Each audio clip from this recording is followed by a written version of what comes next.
अरविंद केजरीवाल जी राजनीति बदलने के लिए निकले। मेरे जैसे छोटे किसान परिवार का बेटा आज अरविंद जी की राजनीति में इतनी बड़ी जिम्मेदारी का एहसास करवाते हैं, ये अपने आप में बहुत बड़ी बात है। आज तक ये रहा है क्या आप कोई बड़े मिक्स बोलता रहीश, हाँ मिक्स રહેશે। ગુજરાતીમાં પણ રહેશે ને વચ્ચે વચ્ચે ઇંગ્લિશમાં પણ શબ્દ કદાચ બે આવી જશે। મિત્રો સવાલ એ છે કે જ્યારે હું ખેડૂતો માટે અવાજ ઉઠાવતો હતો, આઉટસોર્સિંગ કર્મચારીઓ માટે અવાજ ઉઠાવતો હતો, ખેડૂતો તો મારા દિલના પ્રાણ છે। સેંકડો ખેડૂતો એક આશાની ઉમ્મીદ લઈને બેઠા હોય, મારા સ્ટુડિયો આવતા હોય। એક નાની ઉંમરમાં ઈશ્વરે મને ખૂબ મોટી જવાબદારી ચેનલ હેડ બનાવીને પણ આપી હતી, પણ કંઈક ખૂટતું હતું। હું સંપૂર્ણ આધ્યાત્મિક જીવ છું, કર્મના સિદ્ધાંતમાં માનું છું। હું खराब ક્યારે કોઈનું કરતો નથી। मैं ईश्वर से हर हमेशा एक ही प्रार्थना करता हूं कि मैं किसी का बुरा ना करूं, जितना हो सके मैं भला करने की कोशिश करूं। मुझे जिंदगी में मेरे लिए कुछ नहीं चाहिए, ईश्वर ने सब कुछ दे दिया। बस अब मेरे गुजरातियों के लिए मुझे ईश्वर से प्रार्थना है कि उनकी पीड़ा मैं थोड़ी भी कम कर सकूं, उतना मुझे आशीर्वाद दे। જ્યારે જ્યારે કોરોના આવ્યું, ખેડૂતોની વાત હતી, બેરોજગાર યુવાનો માટે પેપર લીક થતા હતા, વારે વારે આ પરિસ્થિતિ રહેતી હતી।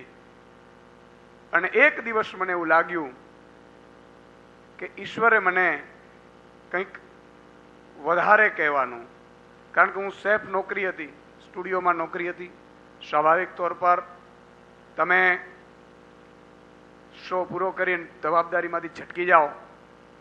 જ્યારે આઉટડોર શો કર્યું ત્યારે પણ हजारों की भीड़ अपने आप आने लगी, और सिर्फ यही कि हमेरा कुछ भला करिए। ત્યારે મેં વિચાર કર્યું કે ટોચ ઉપર હતો, મને ઘણા બધા એવું કહેતા હતા કે તમે મૂર્ખ છો, ટોચ ઉપર છો, પણ જે દિવસે મેં નક્કી કર્યું કે મારે સેફ નોકરી છોડી દેવી છે, એકવાર મારે જોવું છે કે ખરેખર ગુજરાતની જનતા માટે આપણે શું કરી શકીએ। મેં જ્યારે રાજીનામું આપ્યું, ભાઈ શ્રી ગોપાલભાઈ અને ગુલાબસિંહજી બંને મારી પાસે આવ્યા। અરવિંદજીનો ફોન આવ્યો कि सुदान आपको राजनीति में आना चाहिए। मैंने कहा कि साहब मैंने तो जिंदगी में मेरे कोई परिवार में सरपंच तक नहीं बना है, और राजनीति में क्यों? तब अरविंद जी ने कहा कि देखो, अगर आप शो चलाते हो, आप आवाज तो उठाओगे, लेकिन ये निर्भर सिस्टम आपको वो काम करके नहीं देगी जो करना चाहते हैं, इसलिए सिस्टम में जाना पड़ेगा। अरविंद जी ने कहा कि देखो, अगर मैं राजनीति में नहीं आता तो आप मुझे बताओ कि क्या दिल्ली की अच्छी स्कूलें होती? आप एक बार स्कूलें देख लीजिए, मोहल्ला क्लिनिक देख लीजिए। मैंने देखा भी, वहां जाकर देखा, और तब मैंने तय किया कि ठीक है, मैं राजनीति में आना नहीं चाहता हूं। राजनीति हर हमेशा अच्छे लोगों की मजबूरी होती है, राजनीति शौक नहीं होता है। और उस दिन अरविंद जी ने भी यही कहा कि देखो, मैं भी इनकम टैक्स कमिश्नर था सूडान, मैं भी अच्छी खासी जिंदगी जीता था, लेकिन वो मेरे परिवार तक सीमित होती। आज मैं दिल्ली के लिए कुछ कर सकता हूं। क्यों?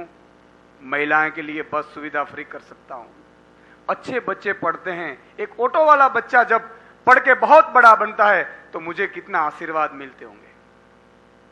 तुझ जैसे लोगों को राजनीति में आना पड़ेगा। और तब मैंने तय किया कि मैं राजनीति करूंगा। राजनीति मेरा शौक नहीं, मेरी मजबूरी है। गुजरात की जनता की पीड़ा मुझसे देखी नहीं गई, इसलिए मुझे आना पड़ा। मैंने पहले भी कहा कि मैं कर्म के सिद्धांत में मानता हूं। मैं कहीं आज तक जब भी मैंने पत्रकारिता की तब भी मैं मुद्दों की पत्रकारिता करता था। किसानों की एक कॉलम जो न्यूज नहीं छापते थे, मैंने कितने सैकड़ों सौ किए होंगे। किसानों की आवाज बनने की कोशिश की, बेरोजगारों की आवाज बनने की कोशिश की, महिलाओं की जिस तरह से सुरक्षा व्यवस्था है उसकी आवाज बनने की कोशिश की, व्यापारियों की आवाज बनने की कोशिश की, श्रमिक मजदूरों की आवाज बनने की कोशिश की, सबसे बड़ा आउटसोर्सिंग कर्मचारियों की आवाज बनने की कोशिश की। मुझसे जितना हो पाता था मैंने किया, लेकिन एक लक्ष्मण रेखा होती है, आप वहां न्यूज चला सकते हैं, ऑर्डर नहीं कर सकते। और सिस्टम इतना सड़ा हुआ है कि सिस्टम को साफ करने के लिए, गंदगी साफ करने के लिए आपको गंदगी में उतरना पड़ता है।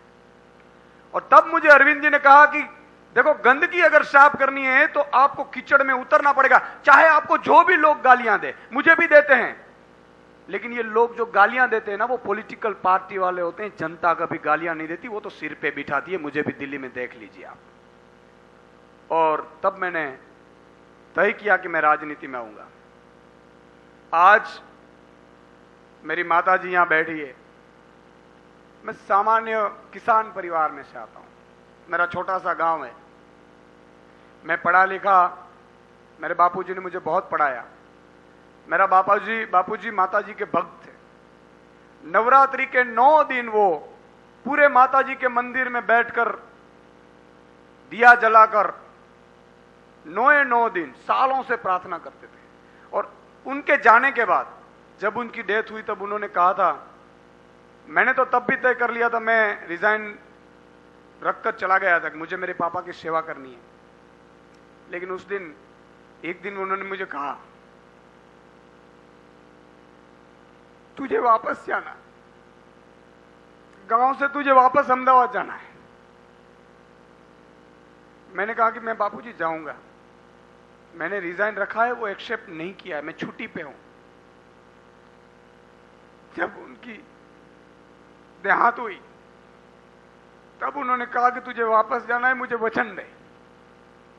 मैंने उनको वचन दिया था कि मैं वापस जाऊंगा, मुद्दों की पत्रकारिता करूंगा।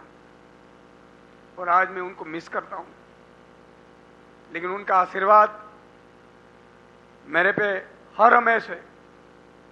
मां मोगल मां, कामई मां, सोनल मां और द्वारकाधीश का आशीर्वाद मेरे पे।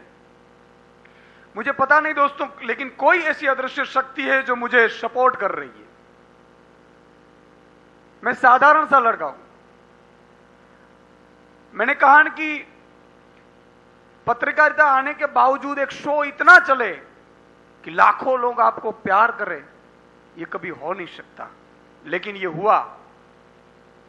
लेकिन सबसे बड़ी बात मुझे अरविंद जी में यह लगी कि उन्होंने जो राजनीति करने के नहीं बदलने के आए हैं, आज मैं और गोपाल भाई और सब जो आज योद्धा जुड़े हैं, मान साहब है, यहां सब बैठे हैं। आप देखो, सब के सब, अल्पेश भाई है, मनोज भाई है, गुलाब भाई है, युवराज है, राजू भाई है, किशोर काका है, सबके सब, जगमाल भाई, सब आम आदमी है। और आम आदमी को ये 32-33 साल का हमारे प्रेसिडेंट है गोपाल भाई। हिंदुस्तान में एक ऐसी पार्टी होगी गुजरात में जो 32 साल के युवा को अध्यक्ष बनाती है। मैं अरविंद केजरीवाल जी की राजनीति को सलाम करता हूं। ऐसा नहीं था कि मेरे पास और भी राजनीति के लोग नहीं आए होंगे, लेकिन मैंने कहा कि राजनीति मेरी मजबूरी है, राजनीति शौक नहीं है। मैंने अपना सब कुछ छोड़कर गुजरात की जनता के लिए आया हूं। और मैं गुजरात की जनता को ईश्वर की साक्षी में एक वादा करता हूं कि मैं जब तक मेरे इस शरीर में प्राण है, मैं आपकी सेवा करता रहूंगा। ये मेरा वादा है आपसे। मैं अपनों के लिए नहीं आया हूं, मेरे परिवार भी बैठे हैं। जब उनको भी पता नहीं था मैं राजनीति में जा रहा हूं, 2 दिन तक मैंने उनको मनाया कि देखो, मैं 39 का हो गया हूं, मेरे पास 20 साल है। 20 साल के बाद, 60 के बाद अगर एक दिन भी कोई जीता है ना, तो मैं मानता हूं कि वो बोनस है। ईश्वर बार बार मनुष्य अवतार नहीं देता है। इस धरती पर हम आए, कुछ कर कर जाना है। मैंने उन लोगों को कहा कि अगर मुझे कुछ हो जाता है तो आप क्या करोगे? उससे अच्छा है मुझे जनता के सेवा के लिए अनुमति दीजिए। मैं किसानों की, बेरोजगार युवाओं की, इनकी पीड़ा मुझे देखी नहीं जा सकती। मैं रात में दोस्तों, किसान जब आते थे मेरे स्टूडियो पे, 50-50, 100-100 लोग डेली आते थे छोटी छोटी समस्याएं लेकर। सब तो मैं करवा नहीं सकता था, सरकार थी दूसरी, लेकिन रात को कभी मैं रो पड़ता था। मैंने रात को, मेरे पेन और बुक मेरे पास रहती थी, रात को 3-4 बजे जब मैं उठ जाता था तो मैं लिख लेता था, एक पॉलिसियां लिखता था। Health policy, education policy, anti corruption policy, agriculture policy, किसानों के लिए क्या कर सकते हैं, ये मैं लिखता था। और मैंने पॉलिटिकल पार्टियों को भी बोला कि ये आप लागू करिए। कोई ने नहीं माना। तब मुझे लगा कि जब अरविंद जी का फोन आया कि सुदान, तेरी गुजरात के वासियों इंतजार कर रहे हैं आप जैसे लोगों की, और हम अगर अच्छे लोग राजनीति में नहीं गए ना तो ये लोग लूट लेंगे। मैं किसानों को वादा करता हूं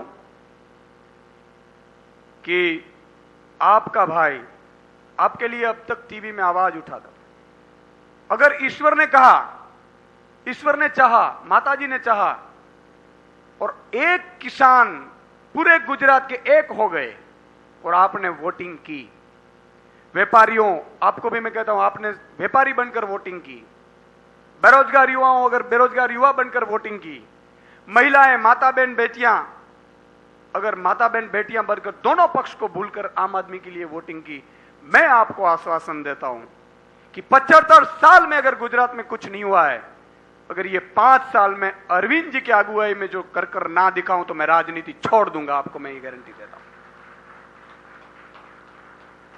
मेरे लिए कभी कुछ अब मेरे लिए नहीं रहा है, ईश्वर ने सब कुछ दे दिया है। मैं राजनीति में आया, जिस तरह से मेरे पे हमले हुए, आरोप पे लगे, मेरा फैमिली भी एक टाइम पे डर गया था कि क्या यार कीचड़ में पड़ गए। मैंने कहा कि ये तो होगा, ये तो होगा। अगर भगत सिंह, राजगुरु, सुखदेव ये बोलते कि नहीं नहीं ये तो चलेगा, तो आज देश के लिए जो आग लगनी चाहिए वो आग नहीं लगी होगी। महात्मा गांधी अगर सोचते कि मैं तो साउथ अफ्रीका में अच्छा खासा कमा रहा हूं, मुझे इंडिया जाकर क्या करना है, सब गुलाम है, सालों से चलता आ रहा है, तो शायद देश आजाद तो होता लेकिन लेट होता। सरदार वल्लभ भाई पटेल अगर ये सोचते कि मुझे क्या है, तो मैं मानता हूं कि देश जिस दिन आजाद होना चाहिए था तब नहीं होता। इसलिए मैं सबका आभारी हूं, जिसने वोटिंग की उसका भी आभारी हूं, लेकिन मेरी एक प्रार्थना है, मुख्यमंत्री मैं नहीं, अगर आम आदमी की सरकार बनती है तो 6.5 करोड़ जनता मुख्यमंत्री की शपथ लेगी, ये गारंटी लेती है।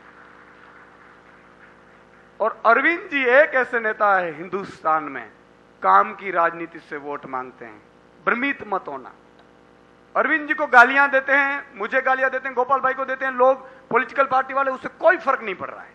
लेकिन मैं आम जनता को एक हाथ जोड़कर विनती करता हूं, किसानों को हाथ जोड़कर विनती करता हूं, आपको बिजली नहीं मिल रही है, पानी नहीं मिल रहे हैं, भाव नहीं, दाम नहीं मिल रहे हैं, एक बार मौका दीजिएगा। अगली दिवाली अगर आपको दाम नहीं मिले ना तो लात मारकर आम आदमी पार्टी को निकाल देना, ये मेरा वादा है आपको पास। व्यापारियों को जिस तरह से डराया जाता है, परेशान किया जाता है, छोटे उद्योगों को, मुझे पता है जीपीसीबी से नोटिस जाए, फिर पॉलिटिकल पार्टी वाले बोलते हैं नोटिस आया है, सेटिंग कर दूं क्या? मैं उद्योगपतियों को, छोटे उद्योगपतियों को गारंटी देता हूं, आपने अगर गलत नहीं किया ना तो किसी की ताकत नहीं आपको नोटिस भेज सके, ये जिम्मेदारी हमारी रहेगी साहब। देखो व्यवस्था कैसी होनी चाहिए। आज अमेरिका, जापान, ये देश आगे क्यों है? हम 75 साल से हम ये भुगत रहे हैं, गरीब है, 80 करोड़ जनता गरीब है देश की। क्यों दोस्तों? इसलिए है कि अगर मैं पॉलिटिकल सत्ताधीश पार्टी में हूं, उसको सपोर्ट करता हूं, तो चाहे मैं जितना भी चाहे गलत काम कर लूं, करप्शन कर लूं, मुझे कोई ईडी इनकम टैक्स नहीं आता है। अगर मैं विपक्ष में हूं, कुछ भी ना करूं तो भी ईडी इनकम टैक्स उठाकर ले जाते हैं। सिस्टम ऐसी नहीं होनी चाहिए। अरविंद जी और हम वादा करते हैं आपको, गुजरात की जनता को, कि अगर आप सच्चे होंगे तो आप हमारे खिलाफ भी होंगे ना, तो भी कोई ऑफिसर औकात नहीं है आपको डराने के लिए आपके घर पे आए, दुकान पे आए। और आप अगर गलत होंगे तो मेरा भाई भी होगा ना, या आम आदमी पार्टी का कोई मंत्री भी होगा ना, वो भी जेल में होगा। ऐसी कानून व्यवस्था लाएंगे। लेकिन एक बार भ्रमित होने से पहले एक बार ये सोच लीजिएगा, दूसरी पार्टियां ने क्या किया है आपने देख लिया है। आज मैं आह्वान करता हूं पूरे गुजरात को, भाजपा के पन्ने प्रमुख को आह्वान करता हूं, कांग्रेस के कार्यकर्ताओं का आह्वान करता हूं कि एक बार हिंदुस्तान में गुजरात से बहुत बड़ा बदलाव होने जा रहा है।